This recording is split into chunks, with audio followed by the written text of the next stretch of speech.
नमस्कार मित्रों। दृष्टि IAS संस्थान के संस्थापक विकास दिव्य कीर्ति का एक बयान वायरल हो रहा है। पिछले वर्ष मैं एक लेख लिखा था विकास दिव्य कीर्ति के बारे में। मैं सोशल मीडिया पर विशेष करके फेसबुक पर लंबे समय से लिखता रहा हूँ, लेकिन अब मैं वीडियो बनाता हूँ, लिखता नहीं हूँ, वीडियो बनाता हूँ। तो उस समय भी मैं विकास दिव्य कीर्ति के बारे में बहुत सारी बातें लिखा था और बहुत सारे यूट्यूबर हैं जो पत्रकार हैं, उन्होंने भी अपने विचार रखे थे। तो फिलहाल तो एक बयान वायरल हो रहा है विकास दिव्य कीर्ति का, जो दृष्टि IAS संस्थान के संस्थापक हैं।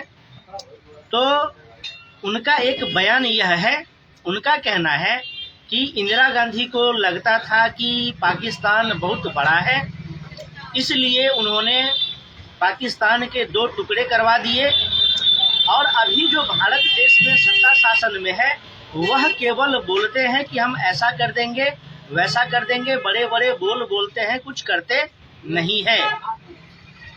तो मैं विकास दिव्य कीर्ति को कहना चाहूँगा कि सबसे पहले तो आपको यह जानकारी होनी चाहिए कि मजबूत और ईमानदार विपक्ष लोकतंत्र में बहुत ही आवश्यक होता है।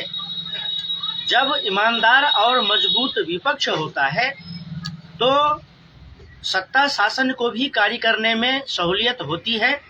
राजनीतिक द्वंद्व, सत्ता के लिए संघर्ष अलग बात है, लेकिन राष्ट्र हित में कार्य करने के लिए बनाए गए कानूनों के विरोध में खड़े हो जाना और राष्ट्र हित में कार्य करने से रोकना, बाधा उत्पन्न करना विपक्ष यानी कि स्वतंत्र और मजबूत और ईमानदार विपक्ष की निशानी नहीं है। इस बात को समझना चाहिए।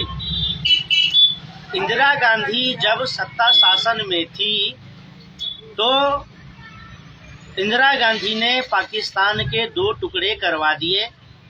उस वक्त विपक्ष में जो राष्ट्रवादी थे वह पूरी तरह से डट करके सरकार के साथ खड़े थे कि भारत और पाकिस्तान के मुद्दे पर हम सरकार का साथ देते हैं, हम आतंकवादियों का, इस्लामिक साम्राज्यवादी जिहादियों का, आतताइयों का विरोध करते हैं। इसके लिए कांग्रेस सरकार को जो भी सहायता चाहिए, सहयोग चाहिए, हम देने के लिए तैयार हैं। लेकिन अभी जो भाजपा का सरकार है और कांग्रेस विपक्ष में है, तो एक ईमानदार विपक्ष की भूमिका में कांग्रेस कभी नहीं रहा है, बल्कि एक ईमानदार कट्टर शत्रु के रूप में हमेशा कांग्रेस रहा है बीजेपी के कार्यकाल में। तो यह बात जो है सभी हिंदुओं को समझना चाहिए। वैसे आप लोगों को बता दें कि विकास दिव्य कीर्ति एक कट्टर वामपंथी विचारधारा का व्यक्ति है, जो हमेशा सनातन धर्म के बारे में उल्टी सीधी बातें करता है, राष्ट्रवादी विचारधारा के बारे में उल्टी सीधी बातें करता है। वह तो गीता रामायण का भी खंडन करता रहता है। हालांकि उस पर गीता रामायण का खंडन करने के लिए, देवी देवताओं पर अभद्र टिप्पणी करने के लिए विकास दिव्य कीर्ति पर अभी तक कोई FIR नहीं हुआ है, कोई केस दर्ज नहीं हुआ है। लेकिन आगे कुछ नहीं कहा जा सकता है क्या होने वाला है, लेकिन यहाँ पर विकास दिव्य कीर्ति जैसे लोगों को जवाब देना आवश्यक है। अभी फिलहाल हम देख रहे हैं कि पहलगांव में आतंकवादी हमला हुआ है। पहलगांव में आतंकवादी हमला हुआ है तो उसमें 27 लोग मारे गए। 27 लोग जो मारे गए उसमें 27 हिंदुओं के घर पर राहुल गांधी नहीं गए हैं, लेकिन एक मुस्लिम युवक दुर्घटना बस मारा जाता है तो राहुल गांधी सीधा उनके घर जाते हैं। यह सबसे पहले मजबूत और ईमानदार विपक्ष की निशानी नहीं है। अगर भारत सरकार आतंकवाद के विरुद्ध लड़ाई लड़ रहा है तो कांग्रेस की इसमें क्या भूमिका होनी चाहिए? कांग्रेस को अपनी दृढ़ता से, ईमानदारी से भारतीय जनता पार्टी के पक्ष में होना चाहिए, आतंकवादियों का निंदा करना चाहिए, भर्त्सना करना चाहिए और ईमानदारी से आतंकवाद का विरोध करना चाहिए। तभी भारत सरकार के पास भी मनोबल रहेगा और कार्रवाई की जा सकेगी। लेकिन अभी जो देख रहे हैं देश में कि जो 25 करोड़ मुसलमान जो पाकिस्तानी झंडा जलाए जाने पर, पाकिस्तान मुर्दाबाद कहने पर हिंदुओं पर आक्रमण कर रहे हैं, और इन 25 करोड़ के लिए कांग्रेस ने हमेशा से कार्य किया है, हमेशा सनातन विरोधी और राष्ट्र विरोधी कार्य किया है कांग्रेस ने।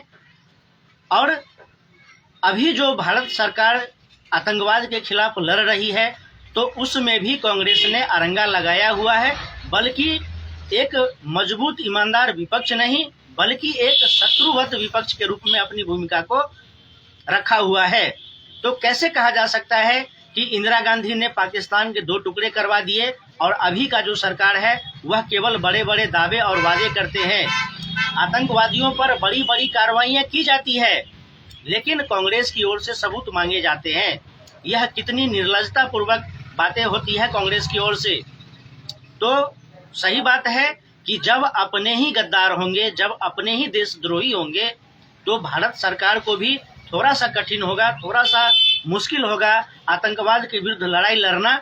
लेकिन राष्ट्रवादी इतने कमजोर नहीं है, भारत इतना कमजोर नहीं है कि वह आतंकवादियों के सामने घुटने टेक देंगे। जैसा कि इंदिरा गांधी ने पाकिस्तान को सरेंडर करवाने के बाद भी बहुत सारे भारतीय सैनिकों को पाकिस्तान के कब्जे में छोड़ दिया, युद्ध जीतने के बाद भी बहुत सारे भूमि के टुकड़े को पाकिस्तान को सौंप दिया। तो विकास दिव्य कीर्ति को समझना चाहिए कि इंदिरा गांधी ने पाकिस्तान के 2 टुकड़े नहीं किए थे, पाकिस्तान के 2 टुकड़े किए थे भारतीय सेना ने। अन्यथा इंदिरा गांधी, राजीव गांधी और बाद की सरकारें केवल मुस्लिम तुष्टीकरण के लिए वक्फ बोर्ड बनाया, अल्पसंख्यक आयोग बनाया और बहुत सारे ऐसे प्रावधान किए। यहाँ तक कहा, कांग्रेसियों ने यहाँ तक कहा कि भारत के संसाधनों पर पहला हक मुसलमानों का है। कांग्रेस की नीयत अगर इतनी ही साफ थी तो क्यों 5-5 शिक्षा मंत्री मुसलमानों को बनाया, जिसने केवल मुगलों को महान बनाया और बाकी किसी का इतिहास की किताबों में उल्लेख तक नहीं किया, जिसमें महाराणा और मराठा है जिन्होंने विदेशी इस्लामी आक्रांताओं से भारत की रक्षा की, सनातन हिंदू धर्म और भारत राष्ट्र की रक्षा की। तो जो जिहादी है, वामपंथी है, कांग्रेसी है, वह उनको चुभता है, उनको मिर्ची लगती है कि जब राष्ट्र हित में कोई कार्य होता है, इसका श्रेय मोदी, योगी को, भाजपा, आरएसएस को जाता है तो उन्हें मिर्ची लगती है। तो मिर्ची लगना स्वाभाविक है। जो भारत राष्ट्र के शत्रु मानसिकता के हैं, सनातन हिंदू धर्म के शत्रु मानसिकता के हैं, उनको बातें चुभती है तो वो अनर्गल बातें करते रहते हैं। तो अब विकास देवी कीर्ति को भी समझ में आ जाएगा। और 2 बातें और रखना चाहूँगा कि एक व्यक्ति जो IAS की तैयारी करवाता है वह रामायण के बारे में उल्टी सीधी बातें करता है, महाभारत के बारे में उल्टी सीधी बातें करता है, जो वामपंथी विचारधारा को रखता है, तो फिर वह छात्रों को किस प्रकार से ब्रेन वॉश करता होगा। वहाँ पर सिविल सर्विस की तैयारी करने वाले छात्रों के मन में सनातन के विरुद्ध किस प्रकार से जहर घोलता होगा, इसके बारे में हिंदुओं को भी सोचना चाहिए। एक बात और कहूँगा कि जब युद्ध हो ही रहा है, जब इस्लामिक साम्राज्यवाद और सनातन हिंदूवादियों के बीच में युद्ध हो रहा है, जिसमें भारत देश और पाकिस्तान देश के बीच में युद्ध हो रहा है, तो फिर चाहिए हिंदुओं को कि जब पहलगाम में नाम पूछ करके गोली मारी गई है तो फिर सभी हिंदुओं को जब आप बाजार में निकलते हैं तो आपको नाम पूछकर ऑटो रिक्शा में बैठना है, नाम पूछकर सब्जी खरीदना है, नाम पूछकर कोई सामान खरीदना है। अगर वह हिंदू है तो सामान खरीदे, अगर वह अन्य है, मुस्लिम है, तो वहाँ पर बिल्कुल भी आप सामान नहीं खरीदे।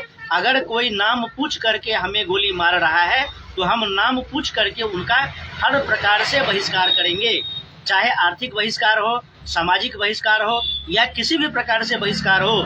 अंत में यही कहेंगे कि भारत सरकार कोई कठोर कानून बनाए कि भारत में जितने भी इस्लामिक आतंकवादी साम्राज्यवादी विचारधारा के लोग हैं, सबकी नागरिकता समाप्त की जाए, सबके वोटिंग अधिकार समाप्त किया जाए और देश में जो कांग्रेसी वामपंथी जिहादी हिपोक्रेसी है, उसको मुंह तोड़ जवाब दिया जाए।